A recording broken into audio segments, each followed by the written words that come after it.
Welcome to DowerChin.com. Today we're going to be talking about a stylus. Not just any stylus, a paintbrush stylus. This is the SilStar BuTouch paintbrush stylus for any capacitive touchscreen tablet. So if it'll be something that works on your iPad, your Windows tablet, and an Android tablet. And so why would you have this? Well, if you're someone who wants to get into digital media painting, and if you're a painter, it might be kind of difficult to get into it if you're used to using a paintbrush, and most things are either finger oriented or you have a pen of some sort. And so this could be a good bridge type of device, because basically it simulates your finger but in a paintbrush, and so it might be less of a jarring transition. So let's open this up and let's put it to the test on some painting applications on various platforms I have, and see if it's something that you're interested in. Alright, so let's take a look at what the BuTouch is like. Let's just open it up. If I can get it to come out. There we go. Alright, put that away. And see what we have here. Okay, so there's little quick instructions for how to get the brush out. And nothing much else. This is a kind of a foam block. So we will try this out. Okay, so first impressions is it's very lightweight. I believe it's mostly just plastic material, so it actually feels very lightweight. And let's take a look. We'll take this out, and the instructions said is to slide this little silver piece out, and there we have it. So there is the brush. And does this sit in the back there? Nope, doesn't fold back. So, but so you put the cap away somewhere, but it's a nice feeling brush. So let's start using it and see what it's like. Okay, so let's take a look at the SilStar BuTouch on a couple of different apps, and first we'll take a look at it on my iPad Air 2 here, and you can see I have it on my any angle case from Logitech, so I can prop it up, sort of like if I was working on a canvas or an easel. Alright, so we'll take this off and put it to the side, bring the brush out. So first things first, to talk about what this thing is sort of like. It really is nothing more than a specialized version of one of these. These are the standard rubber-tipped styluses that you would get for an iPad that works on pretty much any capacitive touch device. So indeed, so if I were kind of just use a brush here, I can run programs accidentally, or just move things around. So just like my finger would, it just kind of takes that basically extends that into a brush. So first things first, programs I like to use on here, just kind of doodle around with, are things like Sketchbook, Procreate, and Paper. If you've not used any of these programs, I'd recommend taking a look at them. Paper especially is really nice. Paper has it's specifically designed for the iPad. It has a very interesting interface that's very much touch friendly, where you can kind of pinch and zoom out in and out of things. So for example, we'll just go over here and work with it. So I'll just use a brush, because you can use any of these tools honestly, like a pencil and stuff, but a pencil this doesn't translate well into a pencil. It feels really funny if you do. But once again, because it simulates the idea of working with natural media like watercolor or gouache or something like that on a digital canvas, using a brush is better suited for this purpose. So, alright, well, let's see. We'll just use like a red color here, and we'll just start working. And really, a lot of the work that's being done for the colors here are actually part of the program. The program does the work dealing with the strokes, but once again, using a brush on here, and the iPad Air 2's touch sensor is very, very sensitive, and sometimes for some reason it's registering multiple finger touches for some strange reason. I don't know why. So once again, if I tilt this to the side, you can see that I'm pretty much using it as if I was working on a canvas, on an easel. So it kind of gives, if you're a person that's used to working with watercolor or brush work and want to get into digital and just seems like the idea of using one of these is not very attractive, this could give you that feeling. Because once again, if I use this, I could just do the same thing here. Do the same type of work here. The one difference, obviously, is like with this one being a rubber tip one, it feels like I'm using an eraser to paint, and that this really is a if you're a painter, I can see that being a very detracting feeling because you're kind of rubbing against the screen, and that's not how a paintbrush is supposed to feel.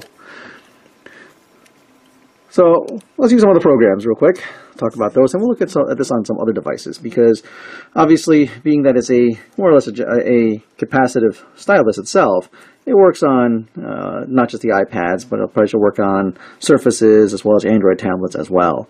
So we'll just use a Retina preset, and I will go and choose a paintbrush. And this is Procreate. This is actually a great program as well.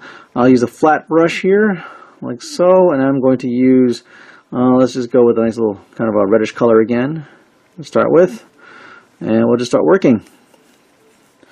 So I'll just tilt this to the side a little bit so we can kind of see. And with Procreate, I can basically control the size of the brushes here, right there on the side here. So you can get some nice wavy patterns going. And I don't really have to touch the screen all that much, because you see the brush stroke kind of just appears kind of where the tip of the brush is. So if I choose a different color, for example, like here,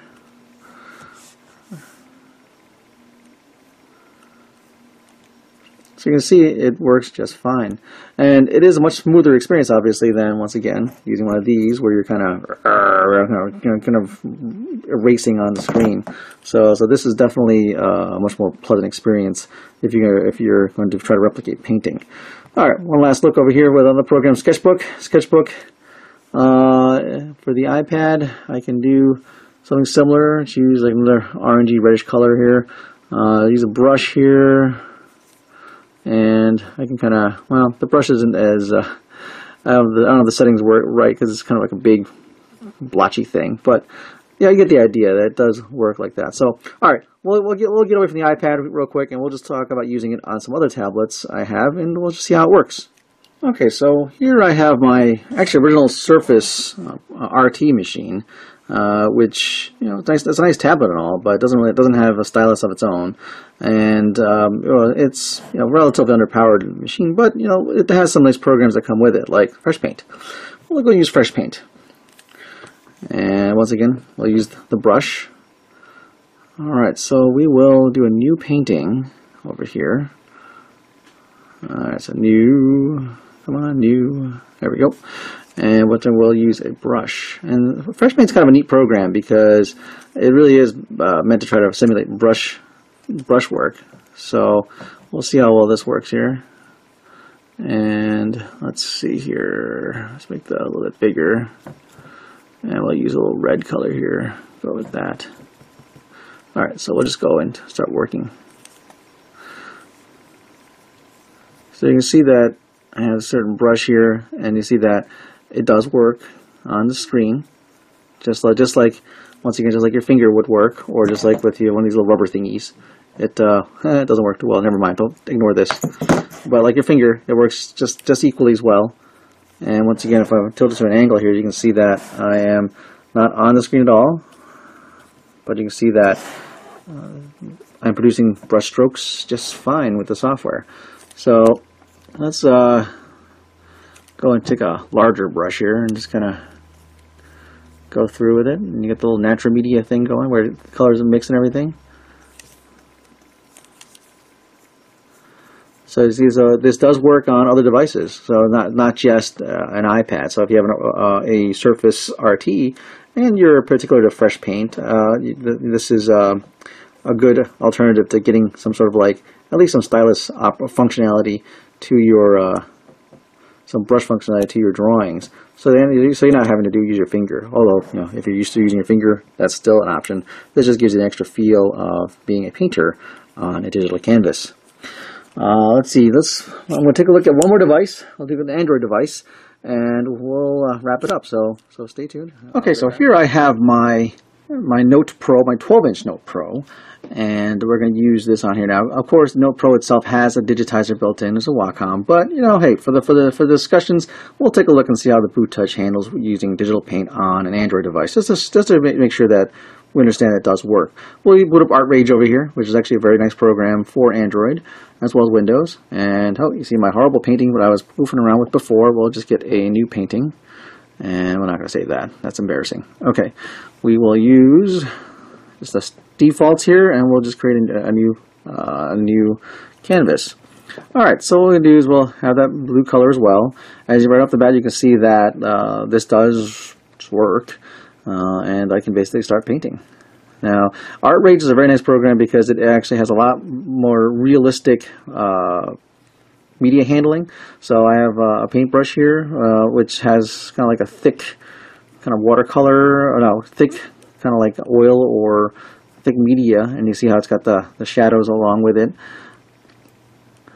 And I can easily just use a regular brush here and just kind of go through that media, flatten it out, or use a tool to kind of scrape it through, get some other texture or feel going there. So, but you can see that you can see the 3D nature of the new media that's on top of it. So ArtRage is actually a very cool program. And it's available for Windows as well as Android. So it's a very cool program. Actually, it's also available for iOS. I can't say for sure how good it is for iOS, but this is something you could look into as well. So you can see that the BuTouch does work pretty much on anything that has a capacitive touch screen, such as an iPad, Android tablet, or even a Windows tablet. So it's really handy. And so in that sense, this is a nice little tool if you, once again, are a digital painter or are used to using a paint canvas with an easel. And this gives you a nice way of basically having, once again, your tablet in this kind of setup as an easel and be able to paint on it, and giving a bit more of a friendly experience for digital painting than if you were kind of using an eraser tip nub thing, or even like a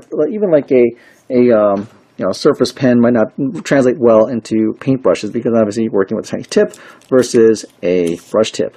So it's entirely up to you how you want it to work, but this is a nice little tool to have in your arsenal if you are a painter. So there you have it, a look at the SilStar BuTouch brush for capacitive screen tablets. If you have any questions about this, please subscribe and send me a comment. Thanks for watching.